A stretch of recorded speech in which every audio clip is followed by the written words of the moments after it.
തീർച്ചയായും ഇന്നലെ രാത്രി ആനയെ ബന്ദിപ്പൂർ വനമേഖലയിലേക്ക് കൊണ്ടുപോകുന്ന സമയത്ത് നമ്മളും പുറകെ പോയിരുന്നു മുത്തങ്ങ ചെക്ക് പോസ്റ്റ് വരെ. അപ്പോൾ മുത്തങ്ങ ചെക്ക് പോസ്റ്റ് രാത്രി 12:10 കടക്കുന്നത്. അതിനുശേഷം നോർത്ത് വയനാട് DFOയോട് നമ്മൾ സംസാരിച്ചിരുന്നു. കാര്യങ്ങൾ തിരക്കിയ സമയത്ത് ആന ആരോഗ്യവാനാണ് എന്നാണ് അദ്ദേഹം പ്രതികരിച്ചത്. നമ്മളിപ്പോൾ നിൽക്കുന്നത് ഇന്നലെ ദൗത്യം നടന്ന ആ സ്പോട്ടിലാണ്. ഇവിടെ നിന്ന് ഏകദേശം 54 കിലോമീറ്ററാണ് മുത്തങ്ങയിലേക്ക്, അവിടെ നിന്ന് 25 കിലോമീറ്റർ ബന്ദിപ്പുര റിസർവിലേക്ക്. അപ്പോൾ ഇത്രയും ദൂരം സഞ്ചരിച്ചു ആനയെ എലിഫൻ്റ് ആംബുലൻസിൽ കയറ്റി. അപ്പോൾ നമ്മൾ ചോദിച്ചു, ഈ ദൂരം സഞ്ചരിച്ച സമയത്ത് ആനയ്ക്ക് എന്തെങ്കിലും ആരോഗ്യ പ്രശ്നങ്ങൾ നിരീക്ഷണത്തിൽ കണ്ടിരുന്നോ എന്നാണ്.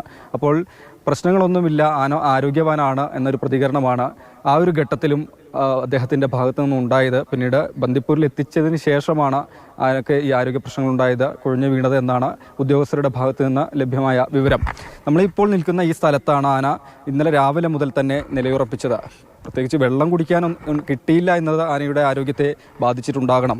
അവിടെ ഒരു ഇടവക പഞ്ചായത്തിലൊരു പുഴ കടന്നാണ് ആന ഈ മേഖലയിലേക്ക്, ഈ സ്ഥലം എന്ന് പറയുന്നത് മാനന്തവാടി നഗരസഭയിൽ പെടുന്ന സ്ഥലമാണ്, ഇങ്ങോട്ടേക്ക് വരുന്നത്. അതിനുശേഷം ഈ പുഴ കടന്ന് എത്തിയതിന് ശേഷം കാര്യമായി വെള്ളം കുടിക്കാനുള്ള സൗകര്യം ആനയ്ക്ക് കിട്ടിയിട്ടില്ല എന്നതാണ്. പക്ഷേ ഇതൊരു ചതുപ്പ് നിലമാണ്. ഇവിടെ നിന്ന് കുറച്ച് വെള്ളവും അതുപോലെ ചെളിയൊക്കെ വാരി ദേഹത്തേക്ക് ആന തുടർച്ചയായി എന്നവണ്ണം എറിയുന്നുണ്ടായിരുന്നു.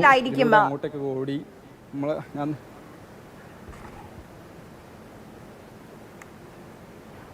രാഹുൽ, ഞാൻ ചോദിച്ചത് ഈ കുറേ സമയം ഇന്നലെ ഒരു രാവിലെ 10 മണി കഴിഞ്ഞ് ഏറ്റവും കൂടുതൽ സമയം ഒരുപക്ഷെ ആ ആന ചെലവഴിച്ചത് ഇപ്പോൾ ഈ രാഹുൽ നിൽക്കുന്ന ഈ വാഴത്തോപ്പിലായിരിക്കും.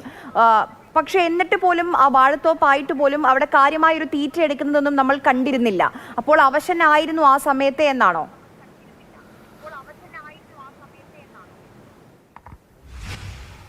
അത് തന്നെയാണ് ഞാൻ പറഞ്ഞു വന്നത്. സാധാരണ ഒരു കാട്ടാന ജനവാസ മേഖലയിലേക്ക് എത്തിയാൽ, കൃഷിയിടത്തിലേക്ക് എത്തിയാൽ വലിയ തോതിൽ കൃഷിനാശം വിതയ്ക്കാറുണ്ട്.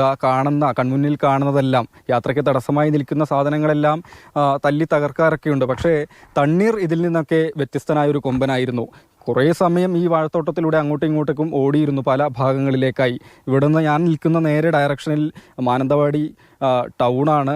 എനിക്ക് നേരെ പുറകിലേക്ക് പോയി കഴിഞ്ഞാൽ ന്യൂമാൻ കോളേജാണ്. അതുപോലെ വലത് ഭാഗത്തൊരു കുന്നിൻ ചെരുവാണ്. അവിടെ ഒരു പോലീസ് സ്റ്റേഷൻ, അതുപോലെ ഒരു കോളനിയൊക്കെ വരുന്ന സ്ഥലമാണ്. ആന ഒരു ഘട്ടത്തിൽ ഈ വാഴത്തോട്ടത്തിലൂടെ പോയി ഈ കുന്നിന് മുകളിൽ കയറി കുറച്ച് സമയം നിലയുറപ്പിക്കുകയൊക്കെ ചെയ്തിരുന്നു. അതിനുശേഷം ഈ വനം വകുപ്പ് സംഘത്തിൻ്റെ എയിമിലേക്ക് ഇതിനെ കിട്ടുന്നതിന് വേണ്ടി ഉദ്യോഗസ്ഥർ ശബ്ദമുണ്ടാക്കിയും പടക്കം പൊട്ടിച്ചുമൊക്കെയാണ് ഈ വാഴത്തോട്ടത്തിലേക്ക് തിരികെ കൊണ്ടുവന്നത്. ഏകദേശം 15ലധികം തവണ പടക്കം പൊട്ടിച്ചു ആനയുടെ നേർക്ക് എന്നതാണ്. അങ്ങനെയൊക്കെ ചെയ്തതിന് ശേഷമാണ് കൊമ്പനെ ഈ നമ്മുടെ ലക്ഷ്യസ്ഥാനത്തേക്ക്, ടാർഗറ്റിലേക്ക് കൊണ്ടുവരാൻ കഴിഞ്ഞത്.